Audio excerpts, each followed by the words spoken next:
Get ready to take a flamethrower to the official narrative and learn what the elites don't want you to know. You're listening to The Tom Woods Show.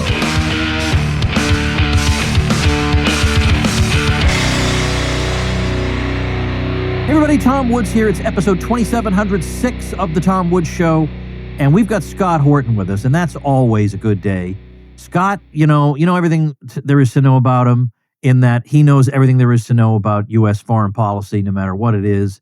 He is editorial director at antiwar.com, director of the Libertarian Institute, which does so much good work on a shoestring. It's got some of the best people in our movement doing really, really good work. I mean, it boggles my mind that we have think tanks with, 9-figure budgets every year, and at the end of the year, we don't know what the hell they did. Whereas the Libertarian Institute is just, hopping along on what it can get from good, decent people who want to support it. And it's just the results, the projects, the books that come out of the Libertarian Institute. Absolutely unbelievable. And of course, it supports Scott Horton's ability to go around and represent you and me on big shows and against bad people. So, and of course, he's the author of the most important books ever written. So I'm very glad to welcome Scott Horton back to the show. Thank you very much, Tom. That's very hyperbolic of you. Well, from time to time today, we will make reference to your new baby, and I don't mean baby like human being baby, but your baby, the Scott Horton Academy, which was just launched last week, and you can see it right there in the background. Those of you watching on video, it's fantastic. It's Scott Horton, as I say, Scott Horton slowed down. Like I have Scott Horton on to talk about some topic, and people tell me, well, I have to slow it down to like 1/4 speed and listen to it 100 times to sort of absorb it. And so this is like Scott in professor mode for you, point by point, step by step, from ground zero, so to speak, all the way up to your head being full of knowledge, and you are ready to take on, the dum-dums in the war party. So it's really, really tremendous. ScottHortonAcademy.com. And if you're not on my mailing, if you're on my mailing list, you would have known about this. So I feel like you should be in some way rebuked for not being on my mailing list. But if you are a listener of the Tom Woods Show, you should nevertheless be rewarded for that. So you can still get a coupon code. What do you think it is? Woods at ScottHortonAcademy.com. But by the time you hear this, there's going to be like 3 days left in it. So you better rush over to ScottHortonAcademy.com. And even if the coupon code Woods has expired, just pay full price. Scott deserves the money. So let's talk about what's going on in the world right now, Scott. And wait, let's talk about the Academy more for a second. The whole thing is thanks to you, of course, Tom. For your listeners not familiar, Tom has the Liberty Classroom. Well, this is my own Liberty Classroom, only it's me, so it's different. It's the Academy of Foreign Policy and Freedom.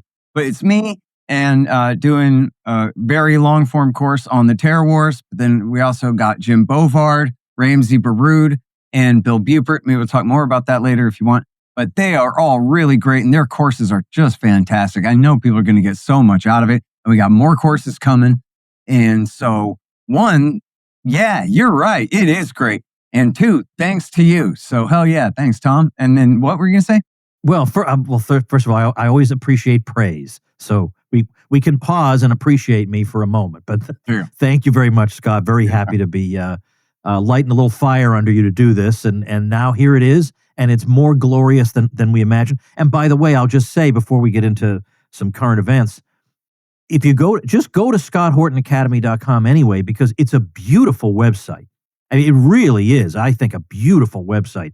And I know the guys who, they do my websites. They did the Contra Krugman website. They've done my cruise t-shirt. They do everything for me. So if you look at that and you say, yeah, I need a website like that, then contact me. TomWoods.com. Use the contact form, and I can put you in touch with these guys. But you were happy with the way the website came out, I think. Yeah, you're talking about the splash page, the promo page there. Yeah, absolutely. Well, I mean, when you land on ScottHortonAcademy.com, and it's got these professorial pictures of Scott Horton and recounting the stories of you against all the bad guys. I mean, it's a fantastic website. So, Harley, by the way, built the real website that hosts the courses in the Academy. So we got to mention expanddesigns.com as well. That's Harley Abbott, the great webmaster. Oh, yes, right. So I'm thinking of the people who did the design part, Right. And then he basically did the coding part.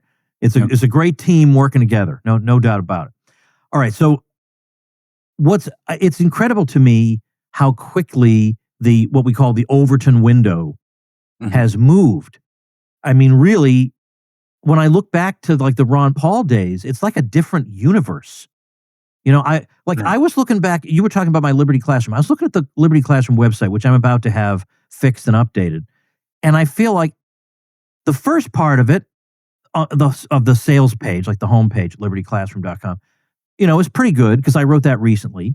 But then you keep scrolling down and it's like issues from like 2008 that just don't resonate with people anymore. Like we've moved on, because and one thing that's happened, Scott, the maybe one of the most extraordinary developments is that the Israel partisans in the making of U.S. foreign policy and, out there in the world of opinion molding are suddenly on the defensive now. And that's happened really fast. I mean, obviously, what happened in Gaza played a huge role in accelerating that. But I haven't ever lived through this. It's always been the United States has a special relationship with Israel. It's great for everybody. Anybody who questions it is evil. But they don't even really go to that because nobody, there were people on the fringes who would question it. But in general, everybody who was allowed on TV, with a few exceptions like Pat Buchanan and Ron Paul, was pretty much on board, Democrat or Republican. And now all of a sudden, J.D. Vance goes to Turning Point USA, and he's being asked, is Israel controlling Trump? How is it America first to be so partial toward Israel? They're not used to this. Like, this has happened very quickly. What do you make of this? Well, I mean, there's a few different things behind it, right? First and foremost, as you said, it's the absolute unmitigated barbarian violence of the Netanyahu regime over the last 2 years against the helpless population of the Gaza Strip there. They can talk about this like it's a war between two countries, but it's just not the case. The Gaza Strip was already a concentration camp, called that by officials in the Israeli government itself. And that was what it was. The whole thing was completely under siege. So this is like attacking an Indian reservation, right? This is fish in a barrel, a canned hunt. And they slaughtered, upwards of 100,000 people. Now, I want to caveat because I think people misunderstand this, and I just want everyone to understand everything as clearly as possible. When you see the widespread devastation, a lot of that was done after people had fled. And then they just went in and finished demolishing everything. So if you're looking at that and you're thinking that thousands of people must have died every time those neighborhoods were destroyed in those ways, it wasn't that bad. But I'm not playing it down, but it's just so that people understand the reality is they went in there, they killed so many people, they drove the rest out as much as they could, and then they went in and demolished everything to attempt to deliberately erase these people's society, destroy all the schools, all the hospitals, all the government buildings that would have land deeds or family history records or anything like that. Go in and destroy all the markets, all the everything. So they, as Netanyahu said, so they have nothing to come back to. And they went in there and just demolished the place. And it's sick and it's evil. And anyone in the world could tell you that. It's the most criminal regime on the planet. There's no question about that. And they get away with it because Joe Biden and Donald Trump helped them do it. And Americans are implicated in it by sort of the ridiculous, not fair, popular sovereignty, transitive property of we supposedly live here and vote and pay taxes and things the way our own government claims. And by their theory of morality, they hold the Palestinian people responsible for what Hamas does. So by their own morality, they're putting us in grave danger. And people sense that there's going to be terrorist attacks. We already see them going on every day in England right now. Somebody gets stabbed to death on a train or a bridge somewhere over there. And we've had some blowback terrorism attacks already here. Remember the couple that was assassinated in front of the Israeli embassy in Washington? And then you had the guy with the makeshift flamethrower attack in Boulder where one of the people died of their injuries from that flamethrower attack. And then I don't know for sure, but I think it's very likely that the guy that attacked New Orleans on New Year's Day was motivated by the war in Gaza as well. He was an American Army veteran who converted to Islam before committing that attack.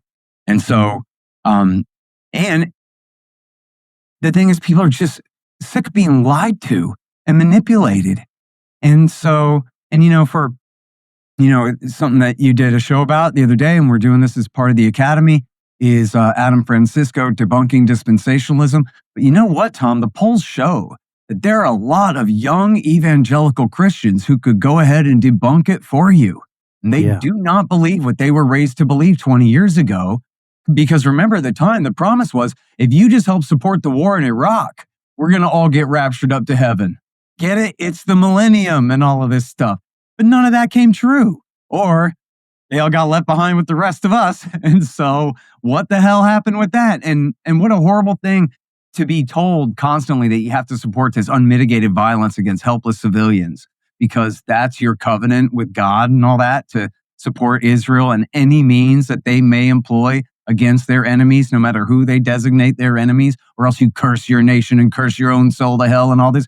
People resent that because it's obviously a lie and a stupid one. And so you can, pull the wool over people's eyes. But then after a while, when they realize the wool has been pulled over their eyes, they realize that someone has been pulling it over their eyes, and they start to, resent it and really see the truth. So I think you just have a bunch of people who are just Hasbara proof at this point. What lie are you going to tell me that's going to impress me and make me believe that any of this is acceptable at all? And the answer is nothing. I mean, and I'm not trying to put force behind this, because I don't believe this all. I haven't seen any actual indication of this whatsoever. But I'm just saying, look at the phenomenon of people who just immediately assumed that the Israelis murdered Charlie Kirk on American soil in front of everybody in 4K.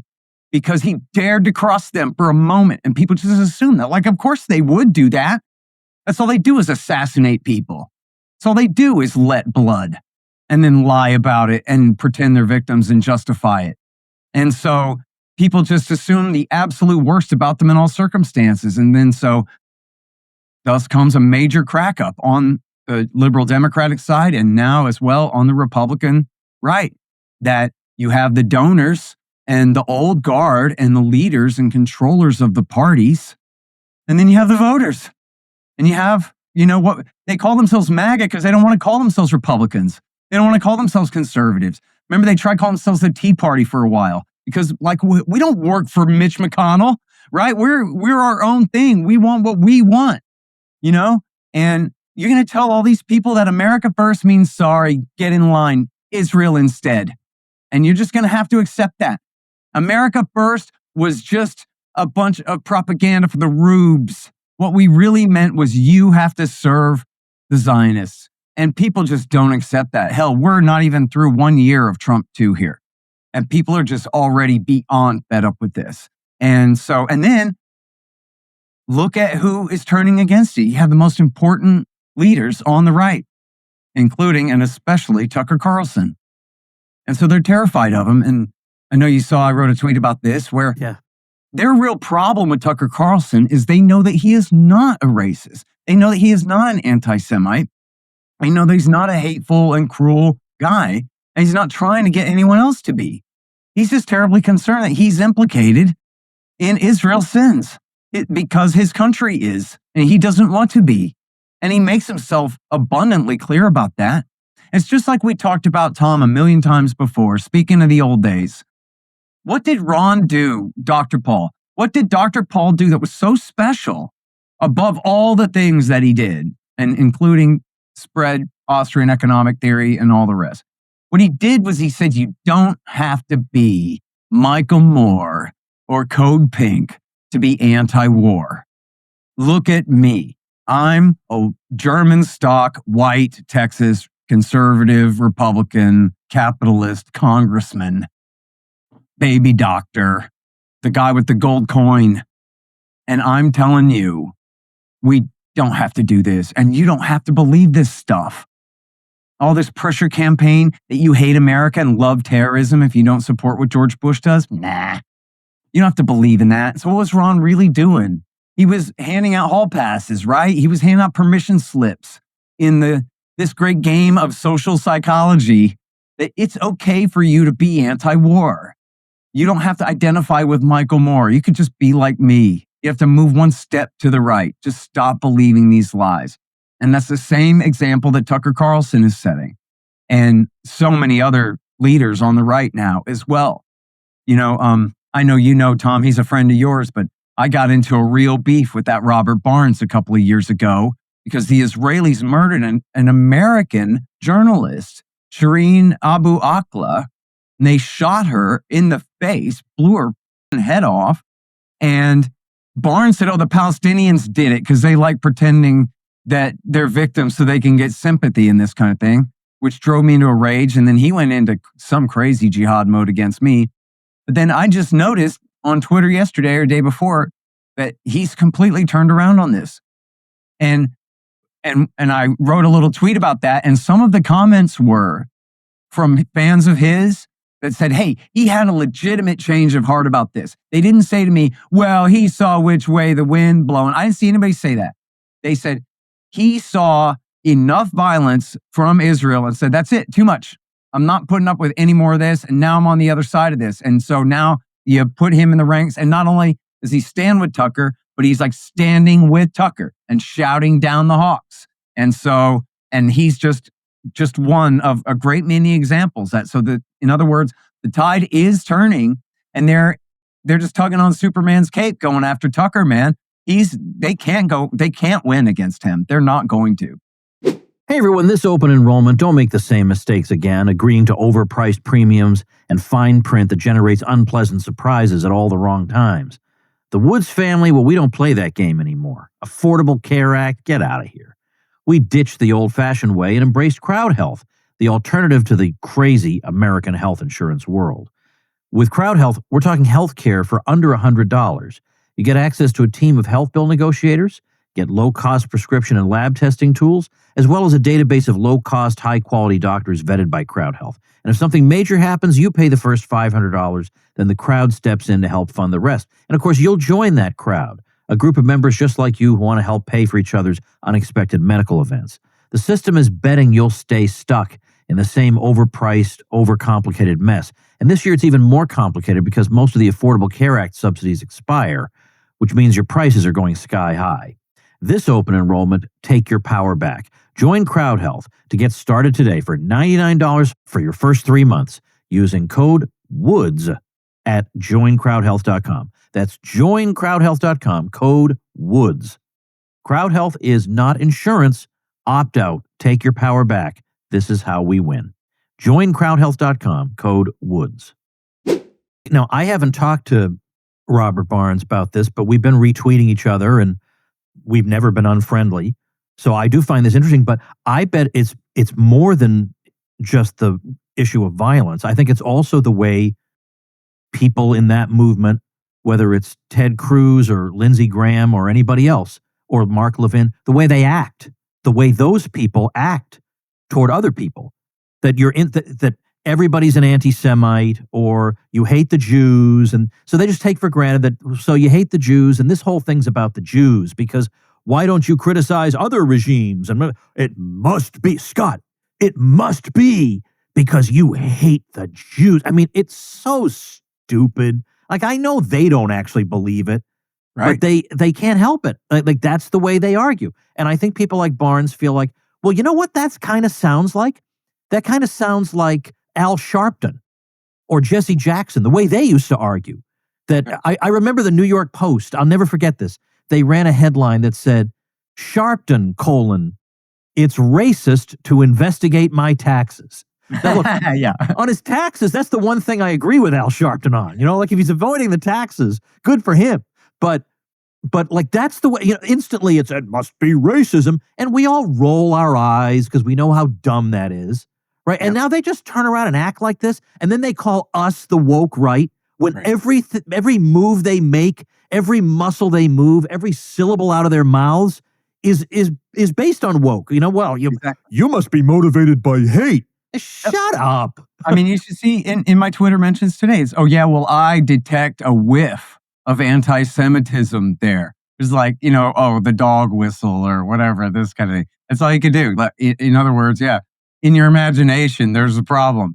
You can't put your finger on anything that any of us actually said that you have a real problem with, or someone else said, well, Tucker, by having Nick Fuentes on his show, is then somehow, I forgot the word he used, but normalizing things that Nick Fuentes said, which are horrible enough that they amount to the kind of thing that could provoke violence. So free speech is one thing, but this is something else. And I'm like, man, you're 6 degrees away from the Brandenburg decision here, right? A direct incitement to violence is a direct incitement to violence. Everything else ain't. And in fact, of course, the reason that Tucker had Nick Fuentes on his show, Tom, is that Tucker actually tried to cancel Nick Fuentes himself. If you remember when he interviewed... I know the whole story, Cohen, yeah. Yeah, just a couple of months ago, he said, who is this kid who's in his basement and saying things sort of like me, but then also with this horrible racist tinge to it all? And then he lost that fight because Nick Fuentes came after him hard, and C. Tucker falsely accused him, baselessly accused him of being a plant of some kind. And so that really just wasn't true, right? And so he had to climb down. He lost that round, and he had to actually eat crow was kind of why he was on the show. Was that, you know what? I swung and missed with an unfair attack, so now okay. But that didn't mean he brought him on. If anybody watched that interview, he didn't bring Nick Fuentes on to say, okay, Nick Fuentes, I agree with you on everything now. Let me pander to you and your people or any of that. Anything, the purpose was to delineate exactly the differences between them. People are mad that Tucker didn't just absolutely beat him over the head and castigate the kid. But then, well, he's not a kid. He's a man now. But still, like, the way I interpreted that was that he was giving him room to back down a little bit. You know? Yeah. Like, oh, geez, all I ever said was this, which is actually not quite. But you know what? Good. Right. If but he yeah. And my sense is... Yeah, what's Tucker supposed to do? Just, like, make an example out of him? Like, bring him all the way to Central Maine, make an example out of him? You know, it just doesn't work that way, dude. So anyway, Tucker was handling that responsibly as he could have in a way where he essentially had to. He had tried to ignore him as much as he could. Then he tried to actually pull Mark Levin on him, and it didn't work. And so this was Tucker climbing down the way Levin's going to have to climb down on Tucker. That, like, no, dude, you're not going to win this. It's too late for that. And by the way, you know, I think it's really incumbent on libertarians and people who are not as far to the right as Nick Fuentes to make very good cases for their right-wing opinions that are not as far right as his. Because right now, he's running away with a lot of the youth because there aren't enough people making a better case. And of course, you know what the death knell is. For all the people who hate him the most and castigate him the most, they're Zionists. And they're willing to die on the hill supporting Israel, killing kids in Palestine. So you have people who are like, as Dave Smith was pointing out, you have people who are center-right moderates who are for genocide. And then they want to point their finger at this kid and say, yeah, but he said that he likes Hitler. And I was like, okay, yeah, but Hitler was dead long before he was born, and all he was doing was, you know, busting your chops and trolling you in the first place. But you literally support genocide while it's happening and attack people who are better than you on it. So who in the hell are you, war party centrists, neoconservative-led centrists, to then try to tell us who we're not allowed to listen to anymore? And, you know, it happens over and over again, just the same as you argued with Pat Buchanan years ago. That, like, you know, you lost your cultural revolution in the jungles of Vietnam, pal, you know? And so it's the same kind of thing here, where these people are willing to destroy every last bit of their credibility, taking a stand for something that they should have broken with a hell of a long time ago. Yeah. I mean, look, when I was growing up, I read Richard Nixon's book, No More Vietnams. Like, I was a little neocon. I read that because I thought, well, everybody's against the Vietnam War, so maybe I'm for it. You know, so now I think it should be obvious. I'm not just a contrarian to be a contrarian. At that time I kind of was. I thought, well, they don't like the Vietnam War. Maybe it was awesome. You know, I don't take that position now, obviously. But I read that book and I was totally convinced by it. And then I changed my mind and I look at it and say, no, some of the stuff that was done here is just so, you know. And the thing is, then communism spread to, you know, throughout Vietnam anyway. You know, after all they did, it spread anyway. And was it the end of the world? No. You know, and we trade with them, but and it spread into Cambodia because of America's war, and exactly. It was the end of the world for them, but it was all America's It was the fault. end of the world for them. Yeah. All right. So anyway, I bring this up because you mentioned my having Pat Buchanan on. Now, I could have had Pat on and said, Pat, what a moral outrage it was that you blah, blah, blah, blah, blah, blah, blah, blah. Or I could have done what I actually did, which was to say, Pat, when you think about all the things that you, and indeed I, hold dear, every one of them was destroyed in the late 60s and early 70s in the Cultural Revolution that occurred in the U.S., and that was fueled by people outraged at what was going on in Vietnam. Like, you lost the thing you cherished most for the sake of fighting a war you ended up losing anyway. I mean, how can you say, in retrospect, that it wouldn't have been better to just say, the U.S. cannot solve all problems. We're conservatives. We're not utopians. Why wouldn't you say that? And and as you know, he came, Pat Buchanan is not going to say after a 10-minute conversation with me, right? You're right. But I got him thinking more than if I had said, you're a butcher or whatever. That's not going to do anything. And by the way, and here's the important part of this. And listen, Tom, I took one semester of social psychology in junior college, so I know what I'm talking about, okay? It's the most important thing in the whole world is that you were the one who said that to him.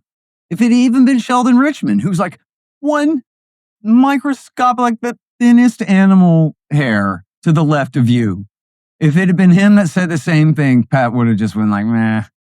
But Tom, you're just conservative enough that he's like, you know what, man, you may be right there, old Tommy. So that's, again, the key to the whole thing, and the key to their hatred and fear of Tucker Carlson is because he's actually a very affable type. He's not a hateful type. And he's saying that all of you normal people who have been told all along that you have to support Israel or else you're either a commie or a Nazi, the truth is that ain't true. You could be you and also not support Israel anymore. And man, that is a brand new line in American politics that people are not used to having heard before. No, and they never even heard it from Pat. Most people out in America don't know that Pat was good on this stuff. They never heard him explain it. He got to say the truth about it a few times on TV, but not in a way that like it really defined his persona to most people or anything like that. But for Tucker now, being fed up with this, and overall, him being fed up with the neocons in America's Middle East wars, I mean, this is a huge turn and invention in American right-wing politics. And he is taking a lot of people with him. Candace Owens is another. And, I don't know if you saw this, but Candace on her show a few weeks ago, she had these clips that people had sent her from their various pastors. And their pastors, these are, Protestant ministers around the country saying, we've got to stop Candace Owen and Tucker Carlson. Because for whatever idiot reason, there was these two typos in both of their names. So instead of Owens, it was Owen. Instead of Carlson, it was Carson. And you would think these idiots would know from Fox News, Tucker Carlson, dude. No? And even Candace Owens, like she is a star, dude. She is a huge force in American, in the American political conversation. Nope. It's that there's these terrible demons afoot. Candace Owens and Tucker Carlson, they're trying to undermine our Lord's support for Israel. Like, oh, come on, man. And they even exposed it. They got, because someone sent her the email, they were offered Bitcoins to their church's account, if they would only do this. And they're just busted, dude, taking their payment to sell out in this way. So, I mean, that to me, and having Mark Levin up there, like leading this jihad, they brought out, and I'm sorry, because this is sort of implicit in our conversation, but we didn't say, Tom, we're recording this on Monday after, was it on Saturday, I guess, or Friday? They had this big convention in Vegas for the Republican Jewish Coalition. And they had Randy Fine, the most ridiculous, like gluttonous, like cartoon character, who was on the record tweeting repeatedly about how much he loved watching Israel kill children, like explicitly, like someone sent him a picture of a dead Palestinian baby buried in the rubble. And he was like, sweet picture, thanks, and stuff like that. Like the guy's total scum. Yeah. And then they got Lindsey Graham up there with saliva dripping from his lips as he declares that he loves Trump so much because he's bombing so much that America's run out of bombs. We never ran out of bombs in World War II, but we're running out of bombs now because we're killing all the right people now. It says Lindsey Graham, the least credible spokesman for American GOP, Republican conservatism that you could possibly put up there, other than maybe Dick Cheney or Liz Cheney. Even W. Bush probably would be better at this point than to have Lindsey Graham up there as their spokesperson. And then Ted Cruz, of course, who got completely pantsed by Tucker, and everybody knows it's personal. He didn't even know which part of the Bible he was pretending to quote, saying that we all have to serve this stuff. And then you could just say Genesis. Like, you don't even have to cite chapter and verse. It'd be nice if, you could just say it's the book of Genesis. That's all he had to say. People would have accepted that. Yep. But anyway, and then also in this Officer Tatum guy, and they're all up there explicitly calling for genocide. All of them are saying, kill all the Palestinians dead. Tatum says, turn the place into a parking lot. The crowd goes wild. Lindsey Graham says, drop more bombs than World War II, while he's literally salivating and rubbing his hands, and the crowd goes wild for it. And you have these people who like, oh yeah, these sure look like a bunch of MAGA folk. These ridiculous young kids holding their Tucker's not MAGA signs that were all, printed out at great expense for them. It's just the whole thing is an absolute charade. And with Mark Levin leading jihad, like you could imagine their signal chat, right? Where it's Mark Levin and Lindsey Graham and Randy Fine. And they're going, yeah, we got to get that Officer Tatum guy. He's real good. And this is who they're going to put together to lead the pro-Israel Hasbara campaign to destroy Tucker Carlson. Yeah, good luck, boys. I don't think this is going to work at all. I don't. I think it just makes Tucker look better. You know what I mean? In fact, like you could joke, if you watch Lindsey Graham up there, you might think that I put him up to it, Tom. Hey, Lindsey, get out there and tell everybody how much they ought to hate Tucker Carlson for us, dude. You're doing a great job, son. Well, also, all the people you just mentioned, Scott, are about the least charismatic people in the world. Like they come across as vile, whereas even if you say, well, Tucker Carlson platforms vile views, but he does it, if that's true, in an extremely pleasant and affable way. These people can't even do that. Now, let me get back to a couple things we were talking about. Dave Smith said in a discussion on Piers Morgan with one of the Babylon Bee people, those people turned out to be a letdown. He said to this guy, I forget who he was, but one of the Babylon Bee people, he said, all right, well, you could do it your way. You could bring Fuentes on and just yell bigot, bigot, bigot the whole time and see how that goes, but I don't think that's going to get you anywhere. And which is right. Of course it's not. Then the next thing you say, and you said this in your tweet, everybody knows Tucker Carlson. We've seen him on television. We've seen him at public events. We've seen him on his podcast. I mean, we've seen him all over the place. And nobody thinks to himself, that's probably a guy who's just like Hitler. Absolutely nobody thinks that. But that's what they're going to try and do. But it's very similar to what they used to do to Ron Paul. Oh, he's a racist and a whatever. And then you listen to him for 10 minutes and you say, I don't know what the explanation is here, but the answer is not that this man is a hater of anybody. Like, it's obvious to any reasonable person. And then I might add, they go after Tucker like it's, he's the worst guy in the world.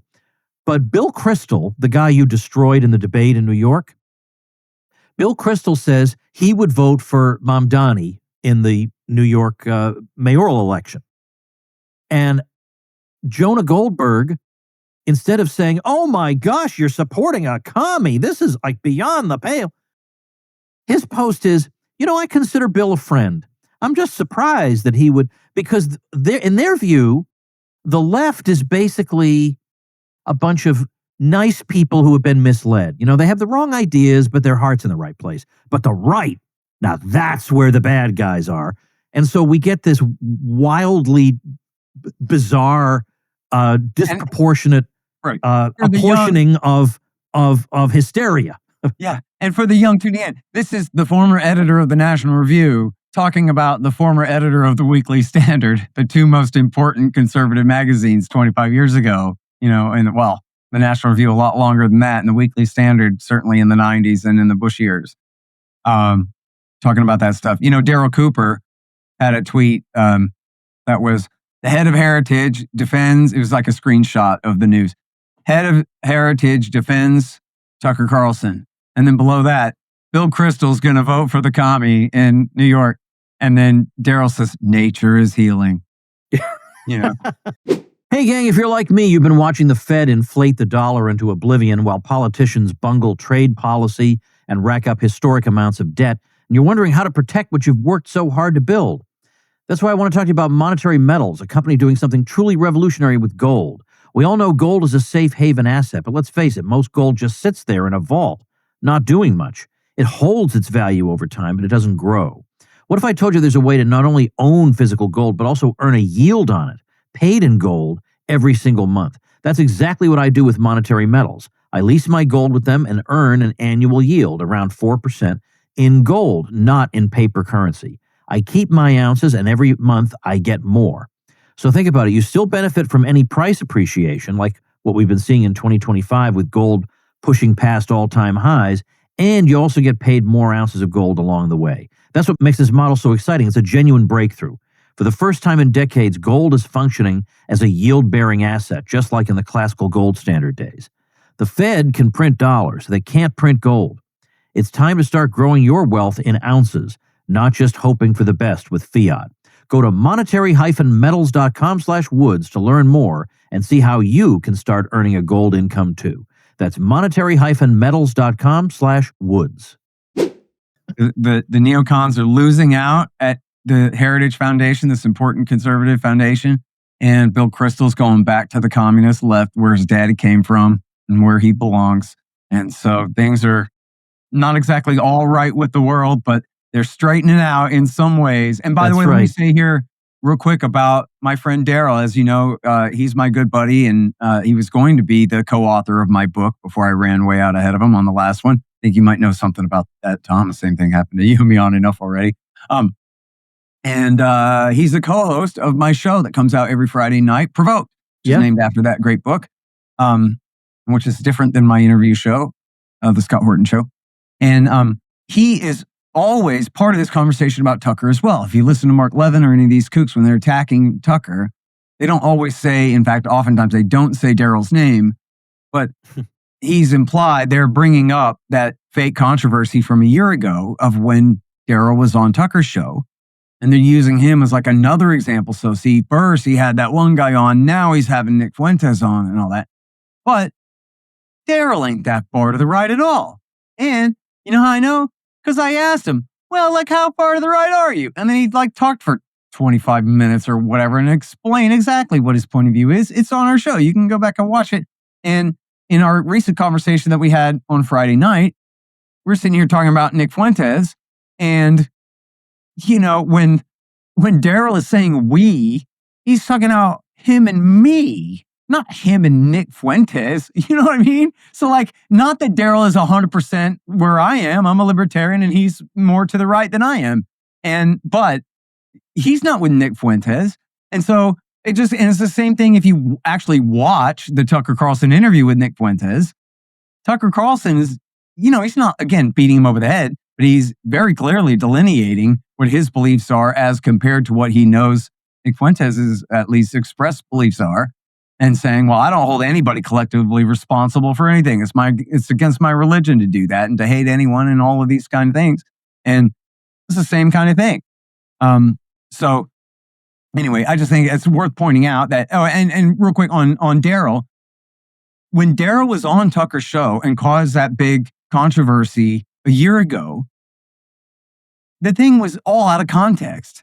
The first thing was he explained, he says, I when I'm busting my friend Jocko's chops, he's very Anglo and I like picking on him. He's my friend. And when I'm like trying to provoke him, I'll tell him, you know, Churchill was the real villain of World War II. So the first part of that was completely deleted from the context. And the whole point of the statement, obviously, being that, of course, it's very provocative because everybody knows that Hitler was the antagonist in that one, right? And so, like, what exactly do you mean by that? And all that? They didn't really have a whole complete conversation about that. And then on the part about the people dying in the East, it did sound, especially if you weren't trying to be charitable at all, and Daryl himself admitted this, that it was like fair that people misunderstood him to mean that like the only Holocaust was that the Germans didn't have enough food for everybody, when that's not what he was saying. It was actually a different conversation. It was sort of in regards to the Israelis' responsibility to feed the Palestinians as they're killing them, because they are holding them in total captivity in this way. And so they have to let in food supplies and stuff. So it was sort of an analogy and a comparison about food and all of this. But at no point did he say, and this wasn't the point of that he was making at all, and at no point did he say, that was the only people that died. The Germans never actually gassed anyone or murdered. He never talked about that. He didn't say that at all. And that is what people thought that they heard, but it was totally wrong. And in fact, if you listen to Daryl's great podcast about fear and loathing in the New Jerusalem, you can hear him describe the Holocaust, and including in some great and graphic and horrific detail about including especially the massacre at Babi Yar in 1941, and I believe September 41, and others. So, and then, like in his recent conversation on Dave Smith's show, there, he has this new documentary podcast he's putting out called Enemy, the Germans' War. And he's talking about World War I and World War II.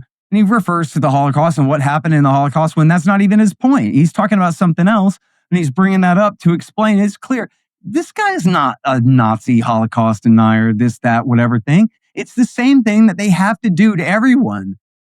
We don't really have anything on you, Tom. So let us just twist your words and take a little part of what you said and take the worst interpretation on it. Let's pretend that you never responded and clarified or any kind of thing. And then just say, and now that you're a Nazi, then that means everybody who was ever friends with you is a Nazi too. And all of these kind of games. But that is all they got.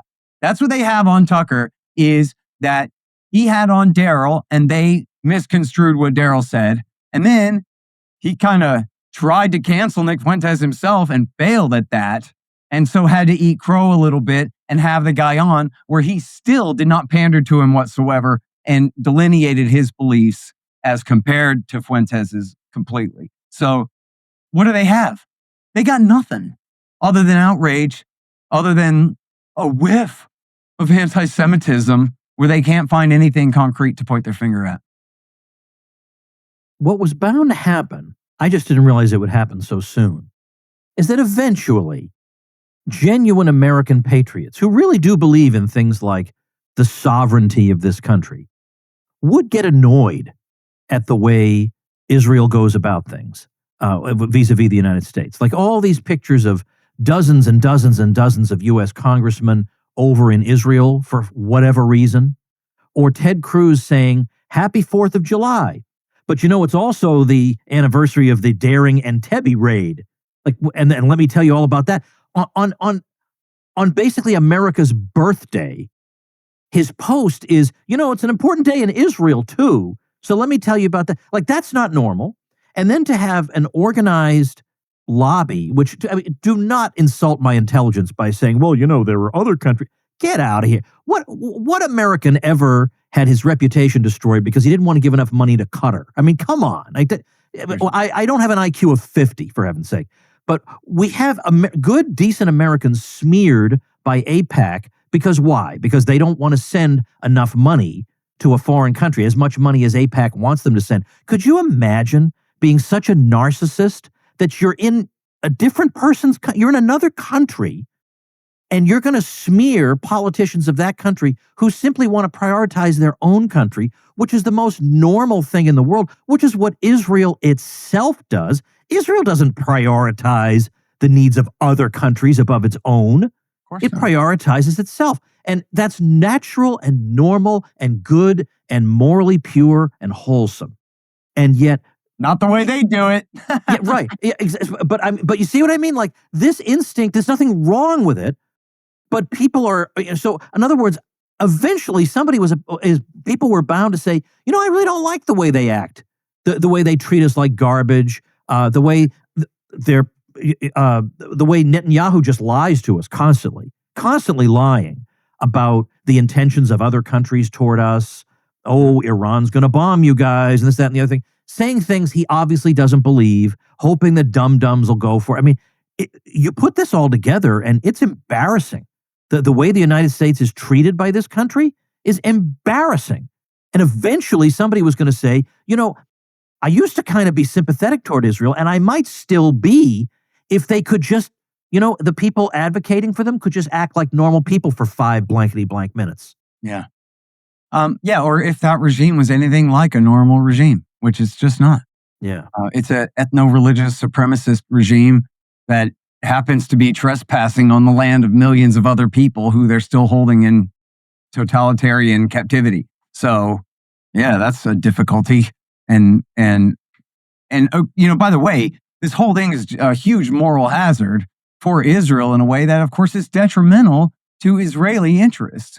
If America had somehow had some like magic wish type iron law of the Constitution that just could not be broken, that prevented any of this kind of lobbying or influence by a foreign government, or if the neoconservatives had just all been born overseas somewhere, somehow, and it just, wasn't like this at all, then we would still have a world empire.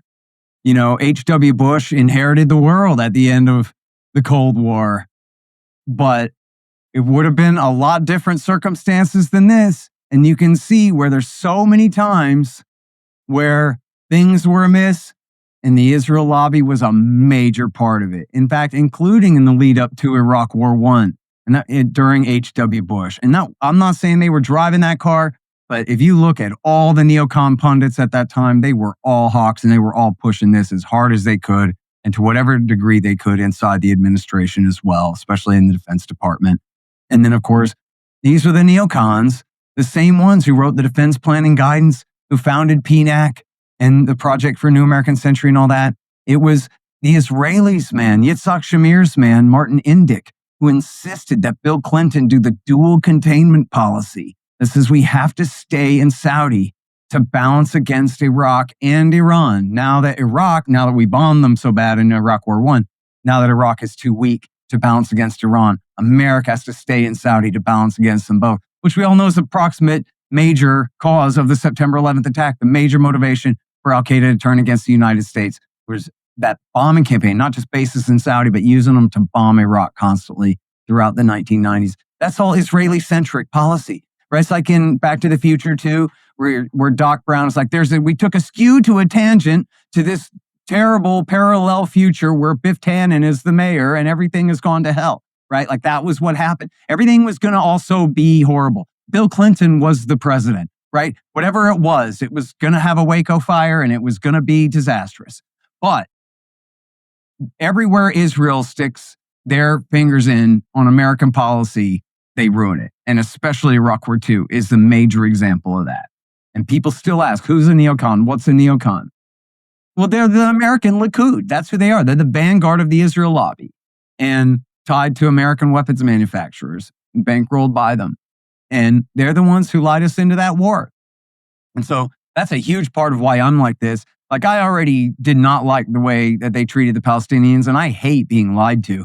But man, I will forever have a chip on my shoulder about Richard Pearl and Paul Wolfowitz and Scooter Libby and Douglas Feith and David Wormser lying us into war with Iraq or Benjamin Netanyahu. And he wasn't even the prime minister at the time. It was Ariel Sharon was in charge, but Netanyahu was there, and it was his guys, and they're the ones who wanted it. They're the ones who did it. And a lot of Americans died in that thing. A hell of a lot more Iraqis did. And they set the whole damn region. You talk about dominoes like in Vietnam and Cambodia and all that. Man, they kicked over the whole ant pile and hornet's nest in every damn metaphor at the same time over there. Literally set loose a locust plague from Yemen into the Horn of Africa in late Obama years there. I mean, that is how absolutely corrupt and horrific American policy has been over there. And just in great measure due to the perversions of the American system created by the Israel lobby and their frontmen in this country.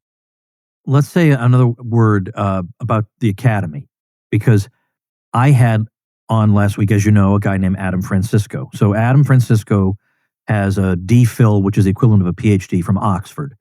He's been a professor and a dean in the Concordia University system, which is the university system of the Lutheran Church Missouri Synod, which is the conservative Lutherans, not the crazy people. We have a college there here in Austin, a Concordia college here. Okay, good example. So I had him on to talk and in a way give a preview of the course he's creating for you, which a course that's been needed for 50 years, I'm sure, but where in which he goes back to the Bible and then the early period of the early apologists, the patristic period, the early Middle Ages, the high Middle Ages, all the way down through the Protestant Reformation, all the way to the present. And he's not just like refuting quote unquote dispensationalism. You can be a Christian Zionist without being a dispensationalist. You just you don't have to believe all that baggage, but you can still say, well, Christianity requires me to have this view of Israeli policy or something like that. And what he's showing is, as you go through all these different key thinkers in the Christian tradition, and this is Catholic, Protestant, everybody, you'd find no trace of this particular way of thinking, of thinking about Israel. He talks about what is the Christian view of Israel and the Jewish people. Is it that there's going to be this land that they're going to create, that they're going to establish through human effort, and Jews are going to move there, and then we have to support them militarily? Is that the view? So what did the promises to Abraham ultimately mean? All this stuff is covered. He goes through everything, and he's a Protestant, so he's not giving you like some weirdly Catholic position on this. He is simply recording the unbroken, lowercase o, Orthodox Christian position on all these questions.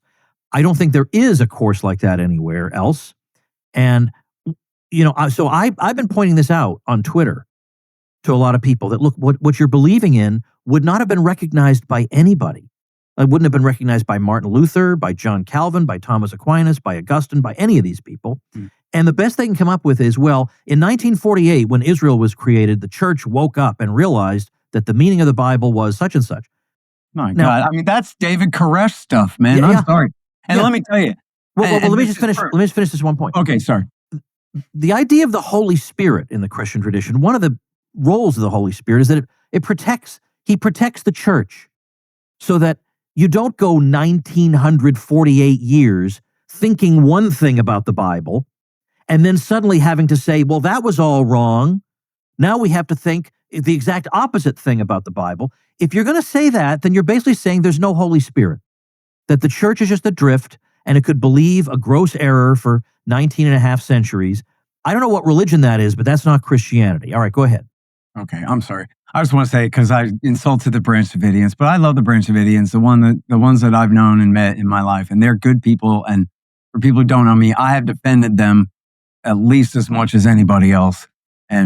But their religious beliefs were completely nuts. Like, no matter how Protestant you are, they were a break off of the Seventh-day Adventists, because the Seventh-day Adventists were like, no, this is crazy. So, you know what I mean? There are lots of Seventh-day Adventists who don't believe at all what the Branch Davidians believe, because they were off on some crazy stuff. But that to me is like directly equates to John Hagee. I mean, I've seen these clips of John Hagee's sermons where he's threatening, it's almost like sinners in the hands of an angry God and all this stuff, where he's just saying like, you better believe right now or you're going to burn in hell forever. But if you do, then you could get raptured up right out of this building with me. It could happen at any time, because he is sure 100% that these are the end times and this is all going in. You better get right in line with exactly what Christians United for Israel wants you to do and think and say, or else your soul is in grave danger. So, do what I say or else is, pretty much how they ran things out at Mount Carmel too. You know what I mean? And or else meaning your soul is at risk, for all eternity.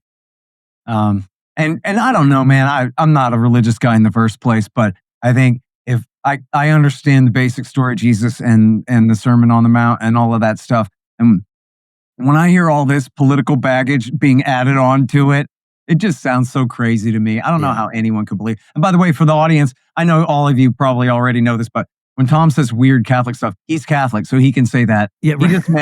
He just meant for all you Protestants out there that you won't think, oh, sure, Catholics say this, but here's a Lutheran and a scholar, not any kind of hater and no one with radical politics, but just saying, listen, let me tell you the true history of the Christian scholarship on this. And I'm very grateful to you for arranging this. I didn't know this guy, but I'm glad that you found him, and I'm very happy to be featuring him at the Academy, because I know that people need this, and I've gotten a lot of response from this already of people saying they really can't wait Yeah, it's about to come out. The authoritative lesson on that. So Yeah, it's coming out in the very near future. So ScottHortonAcademy.com, use code WOODS, but do it right away because that code's going to expire. Let me just, before we wrap up, I want to read a tweet from Daryl Cooper, whom we've been talking about, because you wrote a lengthy thing about Tucker and everybody coming after him. And then Daryl wrote this tweet, and I'm sure you've seen it, but I want to share it.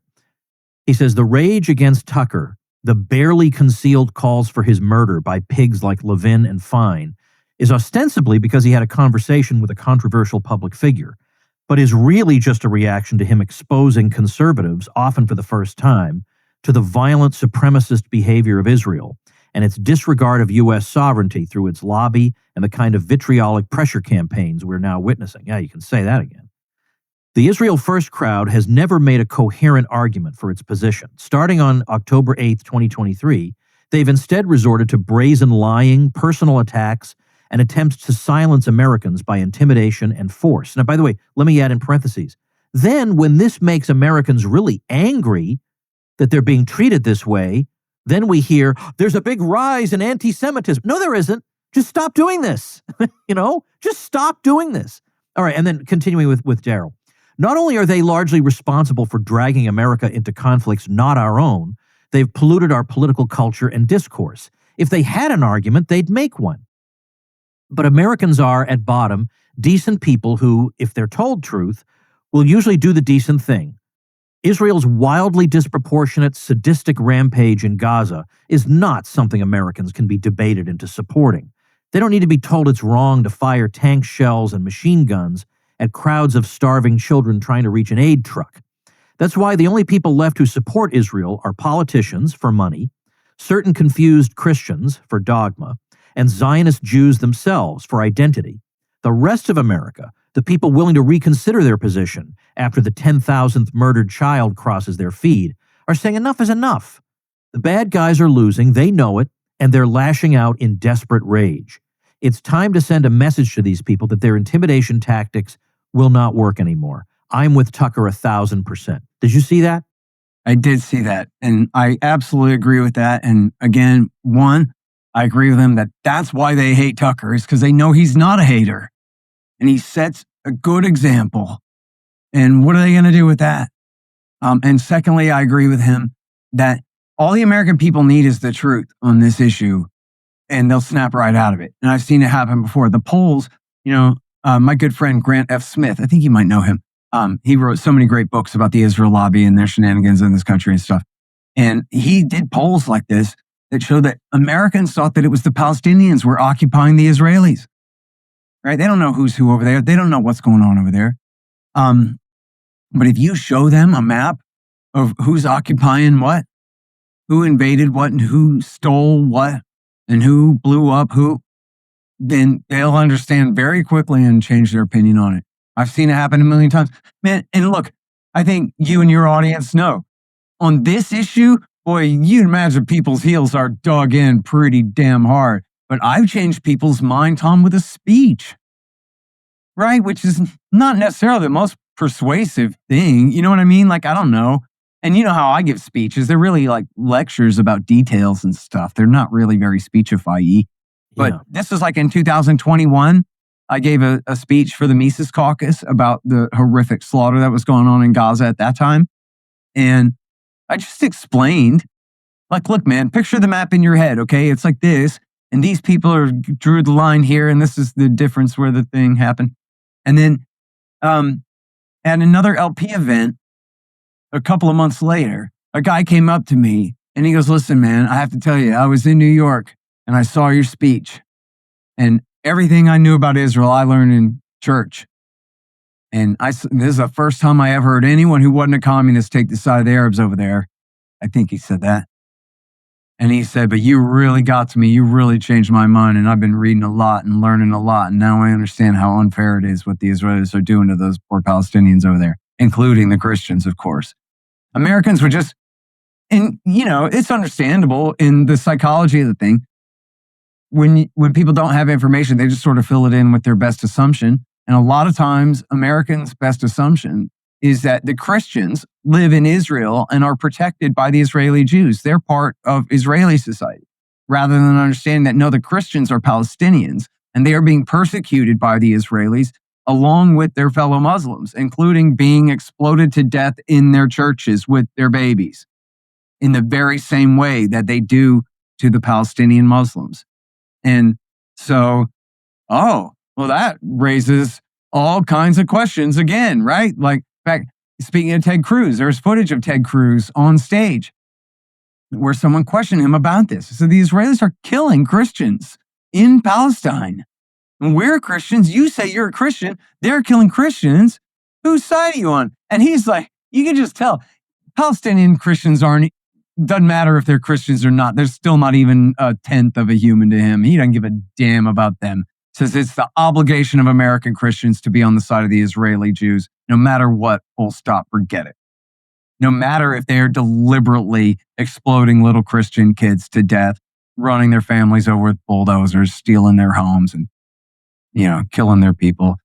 And, all you got to do is just look at X. If you get the algorithm to show you some Gaza stuff and some West Bank stuff from time to time, and you'll see that Israeli soldiers snipes 7-year-old boy on a bicycle and just, all these things, just random, constantly, stealing little kids out of their beds, soldiers stealing little kids out of their beds. This is in the West Bank, never mind the Gaza Strip. In the West Bank, soldiers speaking a foreign language, coming in at 3-4 o'clock in the morning, kidnapping children out of their beds and taking them off to military trials in a foreign language, just to prove to the children that their fathers can't protect them. It's insane, man. It's like if we're describing Soviet communism. It's a totalitarian nightmare. It's the most criminal regime on the planet. They have to make up a bunch of crap about the Chi-Coms to try to make them seem worse. Like that they are committing a genocide like this against the Uyghurs in the Xinjiang province. But no, they're not. You think they could be doing anything like this in Western China and we wouldn't have pictures of it all over the place just like this? And that's no praise for Beijing. It's just to say that Jerusalem is 10 times more oriental and barbarian in their, absolutely ancient and archaic persecution of violence against their helpless civilian enemies. And these are not Western precepts about how you treat populations at all. And what are you going to do? That's why Mark Levin is losing. That's why Mark Levin's about all they got left at this point. That Tatum guy, can I say one more thing about him? So he was trying to list the arguments. So he took time away from just calling everybody an anti-Semite and decided to actually argue the case on the merits for once in a million times. And he said, well, one of the reasons that it's such a great relationship is that the aid we give to Israel gets spent on American corporations. And I thought, okay, so that means your economic theory is the power strip that plugs into itself. So you're telling me it's beneficial for me to be expropriated as long as the expropriated wealth is then handed over to some American corporation. So on benefit, this is a good thing. That's how AOC looks at the economy. That's right. That's exactly what the Democrats said about the war in Ukraine. And in fact, you can even read in Politico where they were so out of arguments that they had decided in committee that this is literally our best argument. We're going to rename the military-industrial complex the Defense Industrial Base, and it's wonderful. And this is why we're here, in fact, is to serve this military-based economic industrial policy. And then that's who Officer Tatum is echoing. Exactly right. All right, let's wrap it up here and remind everybody about the incredible things Scott has just done. We're going to create a whole bunch of little Scott Hortons. We're going to terrorize all the bad guys. Terrorize in a good way with arguments and reason. How about that? ScottHortonAcademy.com is the website. Woods is the coupon code that will be valid very, very briefly after this. But again, if the coupon code has run out, just send Scott the money. Who cares? He deserves it. He's been working forever. We should tell them that if they sign up for a lifetime subscription, they get a copy of Enough Already, and they get a nice little pen and notebook to write down all their notes on. Yeah, branded with Scott Horton Academy for Foreign Policy and Freedom. Beautiful. Yeah. You get a goodie package in the mail. Yep. And look, if you already have a copy of Enough Already, that's fine. Now you have one to give to your friend for Christmas. Yeah. And a lifetime subscription to the Academy. Yeah. You can re-gift Scott's gift to you. You know, There you it's go. no problem. You can go ahead and Yeah. do that. All right, Scott, thanks a million. I appreciate it. Thanks a million to you, Tom. And thank you, ladies and gentlemen. Make yourself and those you love less vulnerable to the regime, both mentally and physically. Get more forbidden information at tomsfreebooks.com and be sure to subscribe to the show wherever you listen. See you next time.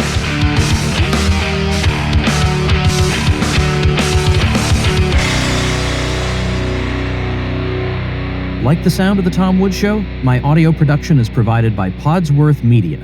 Check them out at podsworth.com.